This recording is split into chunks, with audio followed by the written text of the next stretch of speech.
Hey, good evening, everybody. John Henry Soto here, along with George Batista. Welcome to Counterparts, where we spotlight conversations on creative minds and awesome human beings. And today we have a really awesome dude who's done some great work salvaging and saving and displaying um, drums from and just sound effects. It's just so much. It's so much stuff that I'm going to just stop talking because I'll get tongue tied. I want him to explain everything, but it's really awesome. And I just want to say happy birthday to George Batista. Today is the birthday, so Thank you, happy sir. birthday. Thank you. Appreciate Yeah, it. thank you very much. So hang tight. We got Tim Northup coming in, and we're going to have a great time.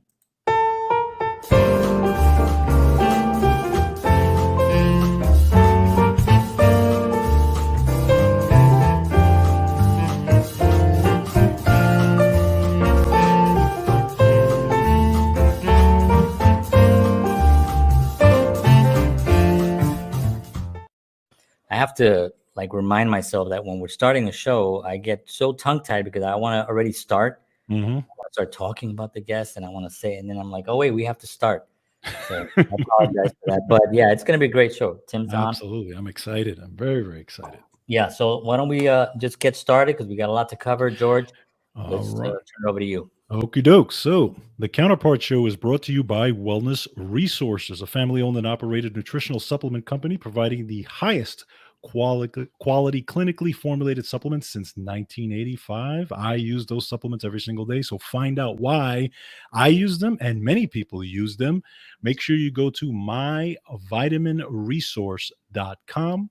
And if you enter the promo code Counterparts, you will get free shipping on all orders. So check it out. All right. So let's talk a little bit about our guest. And I am extremely excited as a musician, as a drummer. This is very exciting for me. We're going to be talking to Mr. Timothy Northup. So Tim is a drummer, vintage drum historian, educator, and museum curator. He got his first job at an auction house at age 15, where he learned about the antiques business. And by the age of 18, he started his own business. His love of jazz and vintage drums led him to put together an impressive, very large collection of rare, important vintage drums and percussion accessories, all on display that you can actually play in his own personal drum museum. The Northup Drum Museum, located in Oneonta, New York, features 100 years of drums and percussion history on display.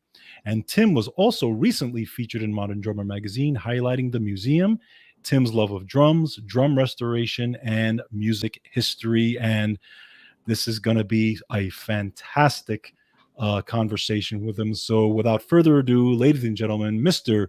Tim Northup. Yes. Could have done that right here. Hey, it's great to be with you guys. Thanks for having me on the show. Yeah, Absolutely. it's our pleasure. Thank you so much for being here. We have a lot to cover. It's George is a drummer. I'm a guitar player. George and I have been playing music since we were kids, and so whenever we get, and we're fascinated with just the instruments itself, because there's the players, and then there's the lovers of the actual instrument themselves, and we love the instrument, and we talk about. I mean, I think George and I have had. You probably can understand of having a 5-hour conversation about music, and it just flies by, and you're just like, "Oops, the whole day is gone." So thank you so much for being here. It's really awesome. Great to be here. Yeah. Awesome. So what we're gonna do is I'm gonna turn it over to George. George's gonna ask a couple of questions. We're gonna kind of start the conversation, and then we're just gonna have some fun. Perfect. Absolutely. So again, thank you for coming on. And like I said, I had the pleasure of visiting the museum, and with Tim and Mr. Steve Smith as well. We had a fantastic time. It was really, I really enjoyed it. It was one of the highlights of my life, really. I really enjoyed it. And I definitely recommend people checking it out. So a little about Tim. I want to know, I mean, you started young. I mean, you started, you had, obviously you had the mindset of starting up businesses at young, at a very young age, and then I know you're obviously a drummer, a musician as well. Talk to us a little bit about growing up and not only starting businesses, but then also your fascination with drums and just music in general. Yeah, so I started playing drums just like a lot of kids do at age 9 years old. That's when you could start at my grade school. You could take drum lessons. And you started playing on a practice pad. And, my mom wanted me to play drums. I did not want to do it. So wow, it's usually the other way around. this is all happened. I didn't want to. I begged her. I don't want to play the drums. She goes, I want you to play the drums. So we go to the school thing. We get the practice pad, the sticks, the book, the breeze easy method, right? And you do your quarter notes. And every Sunday night I had to practice. So they'd send me down in their bedroom to practice. And I hated it. And I said, I don't want to do this. I want to play. She said, so I said, my parents sat me down and said, I'll tell you what, you have to do it for 6 months. And then if you don't like it, you can quit. And I thought that was fair. Okay, that's a good deal. I'll quit after 6 months, right? Yeah. That didn't quite happen. Really long 6 months. Yeah, well, as you go along, you start to be able to play. And then you go, wow, this is kind of cool. And then you get your first drum. I didn't get a drum set. I got a snare drum, which I still own, by the way. Oh, wow. My first was a Slingerland Radio King. And my dad bought it from a guy he rode to work with. He was a factory worker. He rode to work with this guy. And he said, Mike, my son's playing drums. He needs a drum. And he goes, oh, my kid plays drums too, but he bought a new set. He's got the snare drum that I got him used. We'll sell it to you for $35. So it's Champagne Sparkle, Slingerland Radio King snare drum. And so that's been my drum forever. That was my first drum, and I still have it. It's here on display. Wow. So when you start with snare drum, you're like, oh, wait, this is cool. And then you save your money up and you buy a drum kit, and then it's even cooler. So, just progressed, and I did that all through, high school. And then it was time to get a job. In high school, my dad's like, well, you're not going to lay around all summer. You need a job. So there was an auction house a mile away from my house that I could ride my bike to because I didn't have a license. I was 15 years old. I didn't drive. My cousins had worked there. And they're like, oh, yeah, the guy was actually the mayor of our town at one time, Jim Lettuce. And he was a great guy. He was a character. He was a great auctioneer and a real, cool guy, cool character. So I started working there. He took me under his wing. And what I discovered working at the auction was I could remember things. I have like a photographic memory. So I could watch something be sold and kind of memorize what it was and approximately what it was worth. And I saw it then at the next auction maybe bring half as much money. And I'd be like, there's some profit there. So I learned quickly what to buy, how to buy it with a little bit of money I made at the auction. But, I would do it and turn things over. And so that kind of helped with that, this photographic memory. I could remember stuff. So that's how I got in the antique business. Wow. It ropes you in because the antique business is like what I call treasure hunting. You're always looking for a score, something that's undervalued, underpriced, that you know what it is and nobody else does, or the seller doesn't really know what it's worth. And that's the fun part of the antique. And that's the fun part of collecting drums too. You can do the same thing. And that's how I applied it to this business. Yeah. Not the collection. Yeah, it's the story behind it too, because it's come a long way before it's you've actually been able to hold it and see it, and so getting that story and piecing that together has got to be also part of the fascination and part of the joy of it. It is, and so basically, I played drums through high school, went to college for music industry and art history, two things again blended together. Right. Yeah.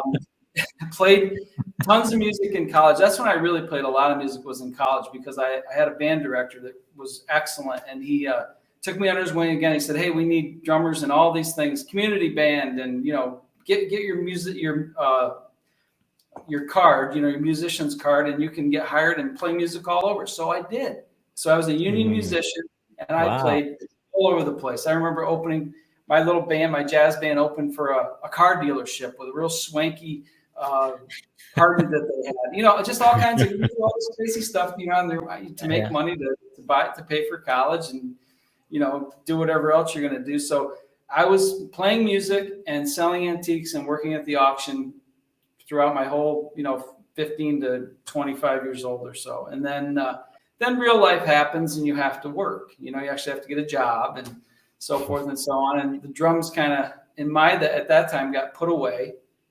I didn't play for quite a long time. And then I renovated this barn. It was my grandparents' dairy barn. That's where the drums are, which people don't know that, but George talked about it. You drive up and you're like, this can't be it. But it's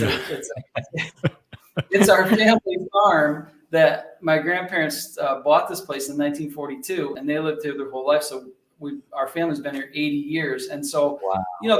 this barn had cows in it, and they milked cows, and there was hay in the top part. And I put lots of hay away in my day. But anyway, when they were done with it, I basically repurposed it to what my life suited my life, which was an art gallery at first. It wasn't a drum museum. This was like my antique business in here. Right. And I had an online business and an eBay store, which I did a podcast recently where I talked about that. I said, well, eBay used to be the place where a lot of drums were found. A lot of good, people put them on eBay, and you could, so I was running a business out of here where guys were bringing me stuff to sell, and I was doing it on commission. And I said to them, hey, bring me musical instruments, drums especially. I know a lot about drums, guitars, trumpets, saxes, because they all sell on eBay. So they started bringing me stuff, and they started bringing me drums. And this is how I got collecting drums. I had collected a little bit, and when I built the barn, when we renovated the place, my cousin and I did all the work, and we renovated. And I had one room here, and he said, what do you want to do with that room? I said, you know what? I want to get back into playing drums. I want a drum studio. I want a drum studio where I can go in at 1:00 in the morning and play the drums, and nobody's going to tell me I can't. Oh, what a dream. Yeah. Do that. Right. It doesn't every drum like that, right? A soundproof room.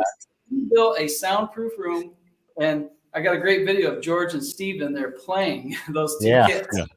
I know. I've seen the video. Right. So we built a soundproof studio. I put 2 drum kits in there, and I started playing drums again. My guys were bringing me drums, and I was selling. Well, a picker had brought me this beautiful Gretsch round badge, but it was a real early one. It was like 30s, real deep snare drum. And it was in the trap case, all the stuff. And I kept it for a while. I bought it from him, and I kept it for a while. Then I said, I need money. I put it on eBay, and it sold.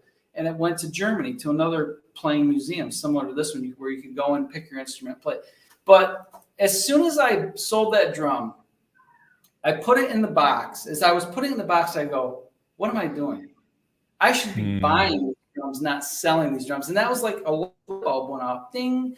And that was the day that I started collecting drums. And then I started studying the catalogs, Ludwig catalogs, Leedy catalogs, all the old catalogs that I could get online and look at, that you could look at for free. And I remember buying the Ludwig book, the Slingerland book, and I started just reading the books and just studying, and then watching eBay, because I was on there all the time anyway, selling stuff. So I'm like, all right, let's see what's on there. And I remember buying my first trap kit, and it's still here. It's the one of these painted bass drum heads. It's a ship silhouette, and it had everything with it. And I think I paid $600 for it or something. And I got it, and I was just as happy as could be, because I said, these old drums look so cool. I got to have a set of these, Right. And I'm sorry, go ahead. Go ahead. No, I was going to say that there's also like 2 sides to it, because there's the drummers that George and I, that we all know, right? There's Buddy Rich and Grouper and Roach and all those guys that we know. But then there's another history way before them that a lot of people don't know, And I was fascinated, because I was looking at the drum set you have. It's a 1936 Leedy, I think it's called, windmill. Yes. And 1936, but it's a full kit. And I'm blown away that there's a full kit in 1936. And I'm wondering, how early back can you go to find an actual kit? Well, okay, let's talk about that. Let's talk about the kits that are in here and the kind of the timeline. Yeah. Get into that, because that's good. So basically, Civil War period on, the drummers, it was still a guy playing a snare drum, a guy playing a bass drum, and a guy playing cymbals. You needed 3 drummers. To do that job for like an orchestra or band. As time went on, things innovated, and the drummer, I guess the guy said, well, the bass drum guy didn't show up, the cymbal guy didn't show up, so the snare drummer standing there. He goes, now what do I do? He figured out how to do double drumming, which was playing a bass drum and a snare drum at the same time. And then, well, let's stick a holder on the bass drum and have a cymbal. I can play all 3. That's how the kit got put together yeah. by accident, because drummers get drunk and they don't show up for work, right? So nothing's changed. Yeah, pretty much. Nothing really changed, you know? So I think that's how the kit got put together. So in here, we kind of go from 1900, I say like 1920 to 2020. When it was 2020, I said, this is cool. It'll be our 100-year anniversary thing. And I did a display of 100 years of drumming. Wow. Because that's when a kit really got put together, was in the teens and 20s, is really before it started being marketed by, Ludwig, 1909, I think Ludwig put out their first catalog. And they showed a bass drum and a snare drum with a cymbal on it. And that was it. That was a kit. And a Chinese tom. So we'll talk about toms. You say that kit is a full kit. It is, except it has Chinese toms, not regular. And the Chinese tom is a tack tom. Actually, right here, I'll just grab one real quick. So a Chinese tom looks like this. It's very decorative, and it's tacked head, top, and bottom. And it's actually made in China in 1920. And Ludwig imported these. And all the companies did, and they put their sticker on them sometimes. I have several in here that has the Ludwig sticker right on it. But this was a tom that went on a snare drum, and like this bass drum. Actually, this bass drum came with a tom just like this. This is a very rare. This is a Ludwig Moose bass drum from 1928. And when this was sold, I bought the whole kit complete, and I had a Chinese tom just like this with it, and a Black Beauty snare drum. So that was what you had. They were really sound effects, and they sound really good. So let's put that down. But anyway, so that's how that was a kit. And then they made bigger toms, like floor toms and stuff. So you could get an array of sound effect toms. That was the first kit. But the first kit was a bass drum, snare drum, no hi-hat yet, a choke cymbal that you would play. And then, so that's like the ragtime 20s music, and it's very different to play. And, Steve Smith comes here, and we'll talk about that in great detail, I'm sure, but he can play every style, because he's just so great, And I didn't know if he could. I mean, he's a rock drummer. That's what I knew. That's a very good jazz drummer with vital information, but I didn't know if he could play this early stuff. But we'll talk about how he did that here later on when we talk about his visit. But he was great. So it's a different kind of drumming for sure, as you know, George. Being a drummer, you have to really. You look at these kits, you're like, can you really play this thing? But he knows now you really can, and they sound really cool. I was shocked when I first got there, and I was just, and I remember because I'm staring at the kit and I'm taking pictures of the kits when I first walked in the room, and you were like, George, go behind and play it, and I was like, I can actually play it. And it was so weird, especially with the blocks, the tempo blocks, and all this. And I'm like, I've seen pictures of it. Never played a kit like this before, and this is where I just said, okay, let's start, jamming around and see what happens. But it's just an amazing, and they sound incredible. Now, what I wanted to ask you about, because I know, you see the pictures on these bass drums and these kits and stuff like that. So talk a little bit about the history of the actual artwork on these drums, because I know they have to be painted a certain way, right? In order for those things to not like fall apart, right? So that's the next period we'll talk. So we started in the 1920s. So we'll go right to like 1925. That's about when the first painted heads started showing up. So calfskin is kind of a live thing. As you know, if you have a calfskin head on your snare, if it's real humid out, real wet, rainy day, the calfskin will take on whatever temperatures in the room. So it'll get they're hard to tune sometimes. So the bass drums, that's a big piece of calf. So what we think happened was drummers wanted to get their bass drum to be real throbby, like you couldn't get a good tune out of it. So they started putting light bulbs in them and heaters in them and stuff to warm them up, to kind of dry up that calf to make it easier to tune. Right. So somebody said, well, let's paint a scene on it. If you're going to light the bass drum head, let's paint something on it. So somebody started doing that, and then the companies jumped on it right away, and they actually came out with a catalog of scenes that you could buy in the catalog. So like the Moose and this one here, this is an Art Deco scene, Moonlight Silhouette. They would be like $10 to $15 extra added to your drum kit. So say your drum kit was $150. Then for another 15, you could have a painted head put on. And that lasted from around 1925 to 1940 is the last one that we see in a catalog, and that's an elite catalog. And they're those are the Art Deco ones. So a lot of them are like mountain scenes. If you look at my website, you'll see them, but mountain scenes and hula dancing girls, and there's all kinds of real cool ones, and there's some real odd ones, and you could also get your a custom one painted by the company. But the way these are painted, the early ones, an artist just said, well, okay, it's like canvas, right? Like a oil on canvas, we'll just paint it. So they painted brush strokes. Well, the paint didn't stand because calfskin moves with the weather. Right. It flaked off, right? So somebody said, well, we got to do something different. That's not going to work. So they started doing stipple painting, which is taking a brush and cutting the end off blunt and then painting very little tiny like blotches, but to make up. So like this is it's very thin paint, but you can see through it. And they had to make it so the light could come through. So a lot of times they had to paint the back of the head a certain color to make the light come through where they wanted it to and not where the other places. So that's how that came. And the reason why I started liking these painted heads is what's my background. I'm an antique dealer, which means you deal in art as well. So paintings, and I studied art. And so I have an art background. And I'm like, wow, these are really hand painted by artists, even though they're the same scene over and over, they're still hand painted. They're beautiful. They look great lit up. I like these things. I'm going to collect them. And that's really how it happened, Amazing.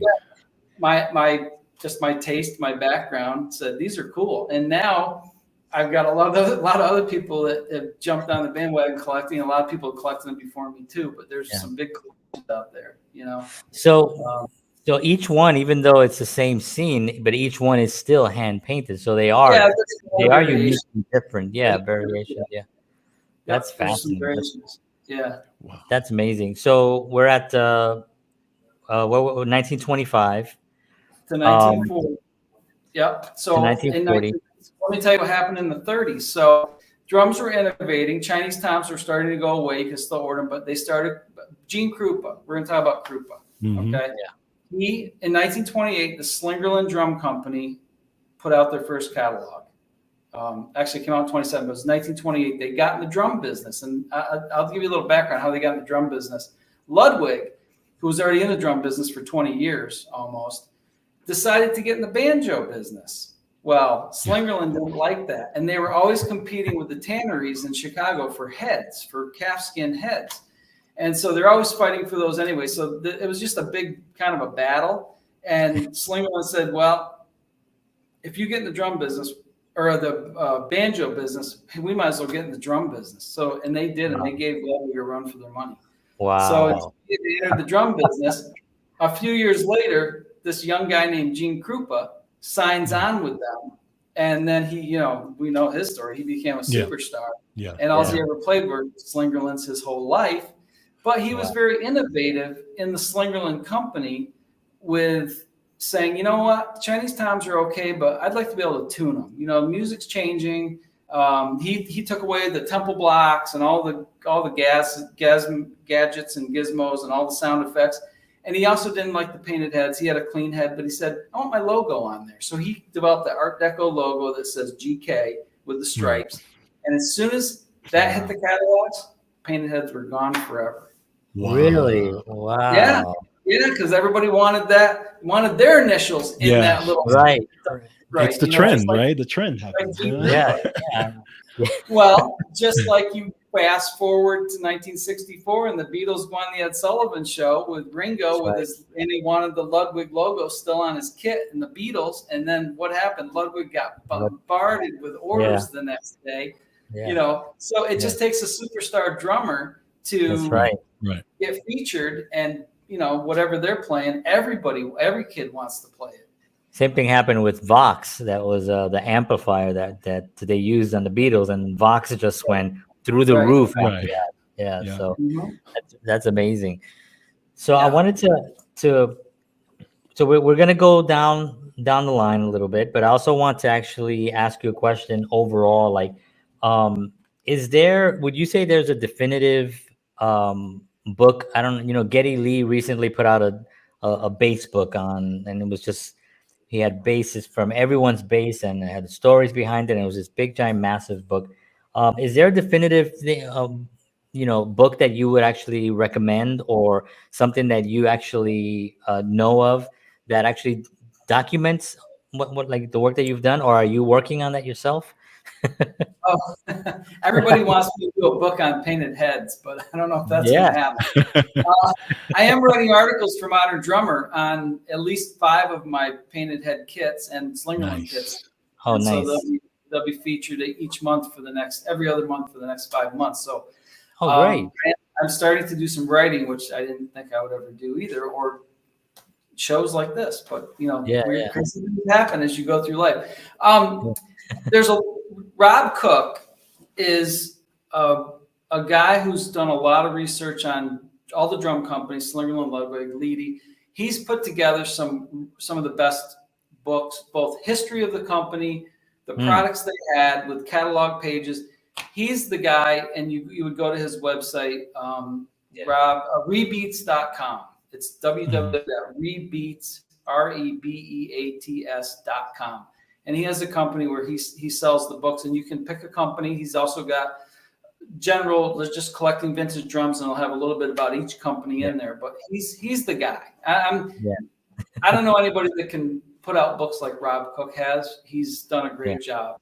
So hats off to him. I'm not going to compete with him on that. Well, you might be able to compete with the painted. He wrote all the history. I'm not going to rewrite it, Actually, he reached out to me recently because he's updating his section on painted drum heads. So he said, "Hey, you're the painted drum head guy, from what I can see. What do you have that I don't, and what do you know about things that I don't?" And so we had a great conversation. I did come up with some things that he didn't know, and this one's not cataloged. It's on the cover of a catalog, but it's not in the catalog to buy. So we'll add this one. It's a rare one. So we'll add that to his. We added a few of them to his page. So so I am working with people like that, are reaching out to me about things in the museum, saying, "Hey, you have one of these. Tell me about it, because we don't have one. What's it really like in person?" I've always been. My feeling is, being an antique business, you don't really know about an item until you hold it in your hands, play it. You find out so much more information than looking at a picture or something. You can, there's a lot more information there that you need to know. Right. And I'm sorry, George. I'll let you ask a question. Well, one of the things, one of the things I said also when I came back from hanging out with you guys, was that you also you get the education about, and it's really cool. So not only you get to actually feel them and play them and see them, but you also get the education behind it, which you do a great tour of the museum, and talking about each piece and where it came from and all that, which was beautiful. It was an education for me, big time. And my wife, by the way. Now, there's the other thing that I love is that you also collect these rare cymbals and these rare, just different percussion instruments that you have. Talk a little about some of those cymbals. Like, I played a lowboy for the first time. I had only seen pictures of them, but I actually played one, and I was shocked. I was like, I can't believe this. I've never actually seen one in person. So talk a little about some of those things that you collect. Sure. Yeah. So, you have your drum set, but all the sound effects that went with it from that time. I mean, you can have a drum museum filled. A lot of guys just collect snare drums. I know so many guys that just collect. Why? Because it's easy. Bass drums are hard to ship, so they just collect snare drums, because there's a lot of them, and snare drums are usually worth the most anyway. So they collect them. So I decided, hey, I want to put these kits together the way they were in 1920s. What a drummer would have had on this kit, I need to have if this is really going to be a museum. And I just liked all those sound effect things. So the cymbals, and I didn't bring any Baka box out here, but Baka box and their hand cymbals that you play, and all the different kinds of hi-hat type cymbals that were mounted to kits before the hi-hat was even invented. I do have something right here. So George talks about the lowboy plate. Well, this is the predecessor to the lowboy. So look at that. This is called the Charleston pedal from Ludwig, made by Ludwig, and it's made out of wood. Wow. It was an afterbeat effect. And it looked like the Enterprise. So This came out in like 1920. I think it hit the 25 or 27 catalog. And then it didn't last very long because what George was talking about, people aren't going to know what you were talking about, low boy. Well, here's a low boy. This one was put up by Walbert and Auger, but sold by Ludwig. It folds up. You can fold it up, but it's the same thing. It's that after beat. And did you see that I just gave Steve Smith one of these as a gift? Oh, wow. Unbelievable. So Steve wanted one of these, and we talked about it. I said, okay. And I polished one up really nice for him. And then I have a video of him playing it. I'll send it to you. But, wow. Nice. Yeah. So anyway, so that's the kind of stuff that you're right. You don't see, and you don't even know what it is. And it's like, what is this weird contraption? But it was what they had before they raised it up to be a hi-hat. You know, that's the predecessor. But all the hand cymbals and all that stuff, you can hear them in so many recordings. A lot of the going back to like Chick Webb and even Louis Armstrong songs, you can hear the hand cymbals. They didn't even use no drums, just hand cymbals on those recordings, some of them. Wow. That's amazing. So I want to go ahead. You're going to ask. I wanted to talk a little bit about the actual drummers. Like we talked about Grouper. I wanted to talk about Buddy Rich a little bit.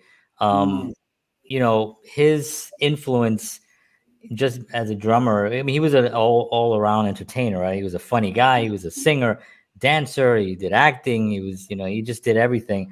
But when he got behind the drums, something happened that's been. And I even asked. I think we asked Steve also. Like, is he the best ever? And Steve was like, yeah, pretty much. Like even today, he's blown away by it. What was his impact, in your opinion, on just overall drums and music? I can tell you personally, how he impacted me, because I got to see him the year before he died. Now, he was born in like 1912 or something. Well, anyway, he died in 1987. In 86, in 86, he came to our local college, and I was in high school. I think I was a senior in high school. And all my buddies were going. I said, "Oh yeah, I want to go see Buddy Rich." So we all went to see Buddy Rich, and I probably would have quit playing drums after high school had I not seen Buddy Rich. Really? Wow. He changes your life, Yes. It's not like I listened to him all the time, but I knew who he was. And I do feel, honestly, I will say this, and a lot of guys get really upset when I say this, but if you don't, I shouldn't say it like that. I feel he's the greatest drummer in the world ever. That's ever. It was God-given talent. Okay. Right. He didn't even read music, for crying out loud. So to be able to play, like, he could sit down and play a chart and not read it and play it with perfect time, with perfect accents, with perfect everything. There's nobody that can do that, and the fills and all the soloing. And there's so many guys, modern guys today, like Rolling Stone magazine won't even put him on the top. And it's like, forget it. They're so crazy. But guys will say, well, he's not the best. Well, yes, he was in his time period, in his genre. He was. Yeah. And I really think Gene came before him and was great too, and Chick Webb before him. And Buddy gives Chick Webb and Gene a lot of credit, especially Chick, because he listened to Chick as a kid. Chick was crazy. He was a great drummer, Chick Webb, and he only lived to 30-something years old. He died in 1939, Wow. So he was like 20 in his 20s. But anyway, Buddy Rich is the greatest drummer in the world. Yes. Yeah. I mean, my opinion. Now, people are going to get upset. But that's my personal opinion. No, listen, George sometimes would just send me a clip. I'll send him a clip of something that we just happened to see that I hadn't seen. He probably had seen it, but I got to send it to him and I got to share it, because some of the things that he, it's a very emotional thing to watch him play. It's not just a technical thing. Now you can go on Instagram or you can go on these and you could see a 10-year-old kid playing amazing, but there's something emotional about what Buddy did. And it's funny you said that in 1986, because there was that famous clip, and George and I talk about it all the time, where he's playing and he's got this like a pinkish sweater or something. And he's playing, and his band is just staring at him. There's one young kid he's in the band, but he's staring at him, and Buddy is dripping sweat, and he's doing things that he's the greatest that ever lived. I mean, I can't imagine anyone coming close to that right now. It's unbelievable. Blown away. If you watch the one him at the Hague over in Switzerland, that there's a solo he does, and he's playing so fast. He's playing this song so fast, and just it's a Ludwig kit with just a superphonic snare drum, but he's playing these rim shots and just on a snare drum, and then he does this tom fill, and I'm just watching this thing going, that's like impossible to play. That's right. And then there's so many other great solos before that, and then he was a little bit older then, but like even when he was younger. He was, he usually played Slingerlands. He had, he went through different companies, but I've got Slingerland Buddy Rich kit, which you have a great photo behind it, right, George? No, absolutely. And I got to play the kit, which was like, I sit there and I didn't even know what to do. I was like, holy cow. I was just so shocked that I was even on this kit. And you also have, which I loved, and Steve Smith talked about it, a snare drum, which was actually given to him by Slingerland that he hated, right? Can you tell a little bit about that story? We'll quote Steve Smith because he told the story the best since it was his, for a time. So he got it from Joey DeNoia. That was Buddy Rich, and the snare drum. So it was Buddy Rich's 60th birthday. So Slingerland had some kind of little ceremony for him, because he was an endorser at that time. And they're like, hey, Buddy Rich, he's sold a lot of drums for us. So they make the snare drum. And as Steve said, it's a piece of crap. They took a 1960s drum and they put Radio King lugs on it, Radio King rims, and kind of made it look like an old Radio King drum. And they did put a nice engraved plaque saying, happy 60th birthday, Buddy, from the Slingerland Drum Company. And they had a ceremony. They handed it to him. He might have played it. We don't even know if he did. He walks off stage. He hands it to his valet, and he goes, get this piece out of my sight. I never want to see it again. They should have given me a trip to Hawaii for all the drums. But that's not good. Oh, no. That's vintage Buddy, It might have been just a tribute piece and not necessarily a play, but he probably just felt it and was just like, get this thing. But that's what they gave him for his 60th birthday after he'd been several times. Probably thousands and thousands of drum sets that he's personally have sold. Of course.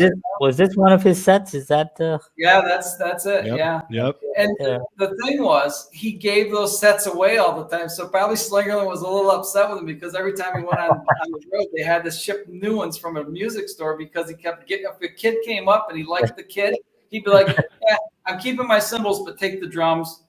He put his drum set away. You just give them away. Gene Krupa played the same drums for like years. He only had about maybe 6 or 8 sets his whole career, maybe a dozen. But Buddy had tons because he's like, you like that set, take it. Slingerland, and he calls Slingerland, send me another set, He probably did that a lot more after they gave him that snare that he didn't like. Yeah, I'm sure. You're like, I'm going to get them back. Right? Yeah. Every single one, take it away. Yeah. Unbelievable. Yeah, so that lives here at the museum. You can come, you can see it, you can play it if you want. It's here. Amazing. That's you can so play cool. that kit that you just showed the picture of. That's a Buddy Rich model. And there's a cool story we'll talk about backstories. I bought this from a drum shop in Vegas who said that they bought it from a woman who Buddy Rich had given it to her kid, and he had used it not on stage because it's not his stage kit, but it was used at a music store doing a drum clinic. And so he went to a music store, and every music store, major music store, had to keep a Buddy Rich Slingerland drum. If you were a Slingerland endorser, you had to keep a Buddy Rich kit in stock just in case he came to town and wanted to do a clinic, or if he gave one away, you might have to sub it, his set. Right. That's the story I got. So I don't have any, I have some documentation, but not like foolproof, but it's a great story. And it is a Buddy Rich kit from the late 60s, when he was an endorser again with them. And it's a fun set to play, and it sounds just like the records, doesn't it? Yeah. Wow. Yeah. It's amazing. It's amazing. Yeah. Unbelievable. It's incredible. Another thing I wanted to talk about was you were recently featured in Modern Drummer. You had a great article in Modern Drummer. So talk about the feeling of being in modern drumming. Because I mean, as a drummer, that's like, that's such Okay. a huge deal, That- right? the Yeah, Bible. let me tell you, okay, so my friends and family that really people that don't understand what getting a modern drummer for a drummer is. Here's how I tell them the story. I say, okay, just think about it. Just say you played baseball in high school and college, but never made it to the pros, right? And then 30 years later, you get inducted in the Baseball Hall of Fame as a baseball player. That's what it was like for me. Yeah. No, that's what it's like for me getting in Modern Drummer. Here's a copy of my article. Because, yeah, I'm a drummer, but I'm not a pro drummer, and I never went on the road, and to be featured for what I've done here, it was just like, yeah, it was crazy and the best thing that's ever happened to me, probably, honestly, in my drumming career, Yeah. And life. George and I talk a lot about just life journeys, and sometimes you take a path that you maybe think it's not the path, or maybe you feel like you may be compromising something else. But when you really go with your gut instinct and you go with something that you're really passionate about and love, you can never go down the wrong road, because it's something that you really love and passionate. So when you first saw that artwork, and when you realized, oh, I should not be selling this, I should be collecting these. That moment, that's the moment where brought you to Modern Drummer magazine. Yeah. And it's amazing. And I'll tell you how it came about. So obviously Steve Smith came here, saw this place, and he has a lot of pull with Modern Drummer. So he called them and he said, hey, he put me in touch with the owner, David Frangione. And I talked to him like over a year ago during COVID. He said, well, your place is great. We'll do an article someday, but he goes, we're not sending anybody out because of COVID. Okay, I understand that. That's great. So a couple of years went by, I didn't hear anything. And all of a sudden, I get a call from a lot of stuff had been happening at Modern Drummer. They kind of changed over some people, and they hired a new editor-in-chief, Mark Griffith. So Mark was going through files. He said, oh, hey, I'm supposed to do this article. And Steve said, yeah, when are you going to go? And he goes, I don't know. I'll get there sometime. He goes, no, when are you going to go? This place is great. You don't know what. But he wouldn't tell him anything. And Mark called me up and he goes, I'm supposed to write an article. You have a drum museum? I said, yeah. And he said, and I told him to go to my Facebook page, northupdrums.com, which takes you to my Facebook. Well, he didn't go. He just didn't go. And he said, well, I'll come up. He was going on vacation in the Adirondacks. So he said, I'll tell you what, I'll write an article for you. I'll stop by on like a Friday night and we'll bang it out in a couple hours. And then I'll head out, on to my next destination. I'll stay overnight in Oneonta and I'll go up to the Adirondacks from there, because he was coming from, I think, New Jersey. I said, great. So he comes on a Friday night at 6:30 and he calls me and said, can I come and stay? I said, yeah, great, whenever. He comes here. He walks through the door and he goes, just like George, he goes, oh, I didn't know it was going to be like this. Yeah. He goes, I said, well, didn't you look at my page? He goes, no, I specifically didn't look at your page because I didn't even want to do this, so I just didn't even look, because I don't like museums, because you go and everything's behind glass and they're just like, oh, this is this, and you can't play. I said, no, you can play everything in here. He goes, this is awesome. And so I gave him my tour. And I wished he'd turned his camera on, because we did that for hours and played everything in here. And then he goes, wow. oh, I guess I should have been recording all that. So anyway, he was here till 12:30 in the morning. Oh my gosh. Wow. Wow. Yeah, but he wrote a great article, 8 pages in Modern Drummer. So wow. Yeah. But we had a great time. He was blown away, and we had a great time. And as you know, you've been here, George, as you come in, I'm like, hey, what do you want to play? What do you want to see? What do you want to learn? It's an open discussion here. So yeah, George was just, I mean, he sent me pictures and he was just so blown away. And also another thing that I wanted to bring up as well is the generosity that you and Steve also showed George and stuff, and that there's the willingness to kind of open the space up and hang out and give the tour and all that. It was really just a really wonderful thing, and that makes the museum even so much more special, and it makes Steve special and musicians special and art and everything, because that's part of what art is about. It's about sharing it with Right. others. It's pointless to be anywhere else. So, the fact that he walked in and he thought that maybe you had like a room in the back that had a couple of a couple of snares from like the 30s, and he walked in and got blown away and spent all night. I mean, that's kind of like a great thing. That's what it's about. Well, that's what this museum is about. It's a place to learn about the instruments that you see in catalogs, but you may never see in the field. You know what I mean? Right. And you can come here and actually play. You can actually play them, hear what they sound like, hear touch them, feel. It's a whole different thing than going to even PASIC, where they have a lot of great drums on display, but you can't touch any of them or play them. Wow. Exactly. It reminds me a little of Joe Bonamassa, who's a big guitar collector, and he has these guitars that are worth, some of them close to $500,000, and he tours with them and he plays them. I've seen him live. I've seen him bring out guitars that I know. I'm like, that guitar is like, but he says, what's the point of having these wonderful instruments if they're not actually being used and shared? Mm-hmm. It's a wonderful thing. I love it. Incredible. Two things I wanted to ask you about. Number one, I wanted to know, who are your personal drum heroes? Growing up, who did you listen to? Who did you try to emulate? And then the second thing I also wanted to talk about, I know you have a CD as well of your own group, so we can get into that as well. Yeah, we'll talk about, because that goes with what he was just saying about playing instruments. But obviously, Buddy Rich, when I listen to jazz, he was, he's my absolute number one drum hero. And then Gene Krupa. And then if you go to rock drummers, that's tough because there's so many. But Neil Peart, of course. Right. John Bonham. All the ones you try to copy, you try to play like them. Right. Yeah. Exactly. Especially Bonham with Zeppelin. Some of the. Just a lot of those guys from that era, Nice. Charlie Watts, Oh yeah, absolutely. Yeah, Stones. I mean, Beast of Burden. Who doesn't want to play that? It's great, and it's a little harder than it really looks, because he's kind of like he's after that beat just a little bit. Charlie play. You think it's there, but it's just like a little bit off the way. That's the song. It's just different. He hangs it back. He hangs it back. He just doesn't, because that's the kind of drummer. He was a jazz drummer. Really, he was no rock drummer. He was really exactly. He was a jazzer. Yeah.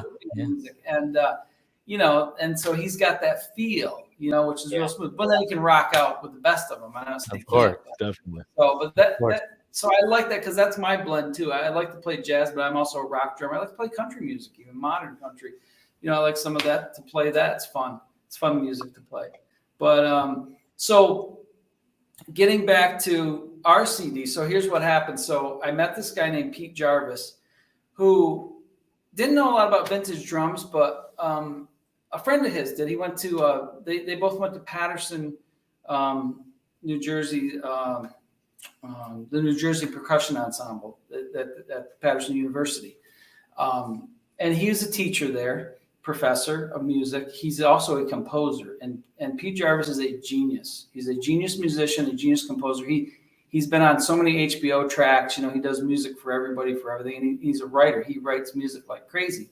So he came here to visit my drum museum a while ago, and he saw all my stuff, and he's like, this place is great. And then he wanted a trap set. So I helped him buy a painted head trap set. And he just said it changed his whole life in music and drumming, buying this trap set and learning about the sound effects and the whistles and all the stuff that we haven't talked about yet. So he calls me up one day. He goes, I'm going to write some pieces for snare drum for our ensemble, the New Jersey Percussion Ensemble. He goes, I won't be playing, but we'll have a guy that can play my music that I write. Would you be interested in me coming up, and we could record right at your place, and we can pick 8 snare drums or 10 snare drums out from your collection and record them? So that's what he did. So we came in for a whole weekend, the New Jersey Percussion Ensemble. He brought a sound guy, and he brought the player, Jesse. His name's Jesse, and who could play this stuff like crazy. And then I sat in on a few. Dan was the sound guy, and he could also play drums. So we all, Pete, Dan, Jesse, and I, also I sat in and played some music with them, all drum stuff. And he recorded this CD. It's called Jarvis and Friends. There's a picture of my barn right there, if you guys can see it. Oh, wow. Yes. Still up. Perfect. Nice, nice. And what's cool about this CD is there's some snare drums on here that have been recorded now. And this, you can get this on Amazon, Spotify. It's out. It's been released. Okay. There are snare drums on here that maybe have never been recorded before. I had just gotten a Switzerland Black Beauty, which is one of the rarest drums in the world. There's only 18 known. I have 2 in this museum. That's on the, you got to play that, I think, George. That's on the CD. A recording of the Switzerland Black Beauty. So few were made that, you know, it's probably never been recorded, or if it was, nobody knew it was recorded. So right. It's important stuff, you know, it really is. And I'm sure we'll be back another time to do some more recording, but Pete's a great guy, and he's just a genius composer.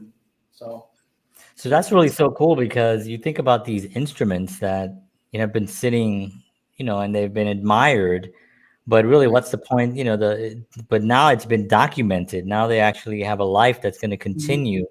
And, you know, I get corny about it, but I start thinking about the actual item itself having a joy about being able to create a sound that's now going to be emulated through the CD and through everyone can hear it. And it's just it's an important thing, because it's not only the instrument, but it's also the time of when, you know, when it was created, what was happening during that period. It's history. It's our history. It's the history of this planet. And the drumming is really the oldest instrument. I mean, it is the oldest instrument of all instruments, of everything. You know, before anything, somebody was doing this. Right. You know, and you know, and that's an amazing thing. So I love that's been recorded. Well, think about it. Think about a Stradivarius violin. The best ones are what? They're not sitting in museums. The ones that are sitting in museums actually aren't worth playing. They're played. They're lent out by investors to a student in a symphony who plays it, because they have to be played. They have to be played. Yes. Yeah. I mean, they're breathing. You know, they're alive. They're they're made of wood and different. It's a breathing thing and needs to be played. I love that. Can you have to play that? Yeah. Wow. Yeah. It's like, so it's, know, it's funny because it all went by so fast. You know, it's like, you know, probably, there's not even like, I would say, what is it? It's not probably 50 people that have played it. Not even, but I'm going to show you what what it looks like. Look at that. This is it. So it's beautiful. That is all engraved, and it's gold, and it's beautiful, and this is a rare. Holy cow. Beauty. Oh. Yeah. And like I said, it came out in the first catalog in 1928, and that was it. It never made another catalog. And so there could be more out there. There probably are, but we know like around less than 20. So if there's less than 20 of something, that's pretty rare. Where you take its competitor, which is also a beautiful drum, a Ludwig version of a Black Beauty, older. Well, this was actually the same year, but they started making them a lot older. But there's probably, I don't know, 2,000 or 3,000 to 1 of these. Okay. Still a great drum, but you know, not quite as rare, and they're obtainable. But they sound great too, by the way. But that's so awesome. That was also recorded that day, but they've been recorded because a lot of, even Steve Smith has a beautiful Black Beauty that he plays. He loves it. So yeah. So we're at 53 minutes, if you can believe that. It's amazing. I wanted to just really quick. There's a couple of little sound effects that you have. I wanted to actually play some of that stuff. Yeah. So in the 1920s, you go to a silent film or you go to a vaudeville show, and the drummer had to make all the sounds, every sound that was on that screen or in that play. So one of the main ones that they had to do was a train. Think about a train coming down the track. And George knows I have an actual full train sound effect here. I did that. That's how I end my tour here at the museum. But we'll do a cool old train tin whistle here. Okay, so we'll play that for you.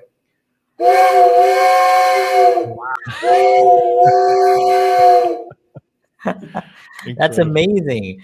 But you know, like that sounds so good. Like I'm a filmmaker, so I use sound effects all the time for stuff, Right. and that I couldn't find something that sounds that good. And No, I'm you paying can't. for stuff. So I'll play one that everybody's heard if you watched cartoons when you were a kid. This is a common one. Flag whistle, right? And then this one's cool. This is a Acme Cyclone. Ah, wow. And these are not toys. These are professional instruments sold through the Ludwig Leedy and Slingerland catalogs and Wahlberg and Auger catalogs back in that day. This is probably the best ratchet. Just think about somebody like cranking up something or a gear.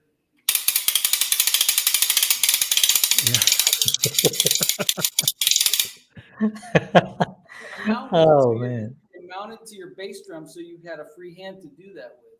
You could do it Right, with one right. hand. Yep. And then I'll just do Oh. one more. This one's pretty cool. They had a lot of animal. You had to make all the animal sound effects. So this one is a cow ball. You could use it as a duck thing, but and I like this one since I'm in a barn, you know. Yeah. These animals actually made that sound in here. Wow, that's what I sound like in the morning There you go. There you go. Yeah. before my coffee. That's amazing. You know, it must have been such a thrill to go to movies back then and see the guy, you know, in the corner somewhere, kind of doing all this stuff. It must have been just a fun thing. I wish they would sort of bring that. But John, you can do it again. You can. They do this now. There's a whole silent film. Yeah, a revival. Revival. My friend Nick White is the sound effects man. He has the most sound effects. He's actually Oh wow. in the movie. But he goes and he plays sound effects for a whole script for a movie. Like train so coming cool. down the track, a guy falling out a window, and he makes all those sounds. And they do it in Chicago. He goes to Chicago, and he is the sound effects guy, Nick White. Oh wow. Yeah, he's a good friend of mine. He's great. Yeah. That is so cool. So I feel like we'd love to have you back at some point and you know, break down some more, especially the industry itself, because we didn't really touch upon the music industry, you know, and drummers and the evolution of the drummers, not just the drums themselves, but the styles and all that. I would love to dive into that at some point as well with you. But yeah, that'd be fantastic. One of the things that we always ask our guests is at the end of our show is that, you know, we've had about 2 years of a difficult time for all of us, and there are people out there that are looking for something to do, especially music. A lot of people picked up their instruments again and started playing, which actually was a positive of the whole thing.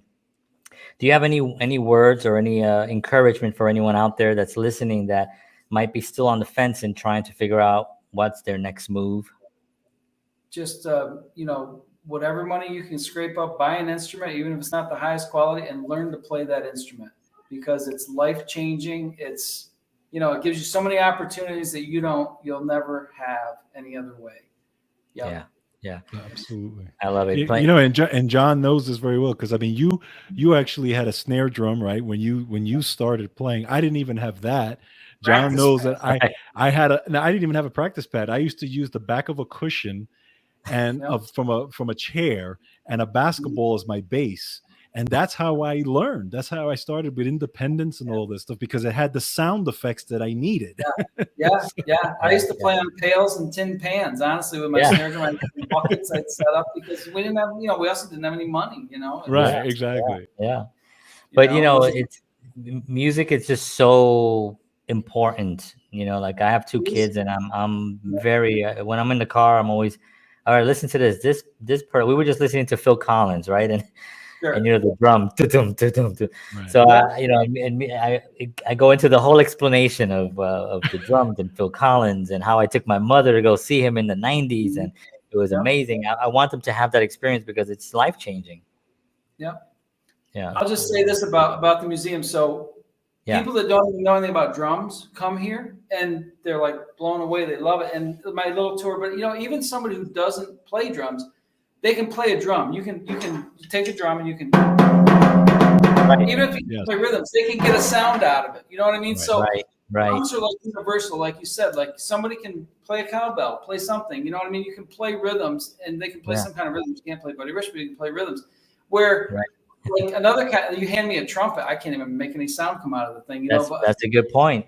right. That's a So good point. drums are a Yeah. good thing because you can play them and make a sound, even if it's not pretty. It's you can still get something out of it. You know. Absolutely, absolutely. That's awesome. So let me just give some information. This is where they can find your site.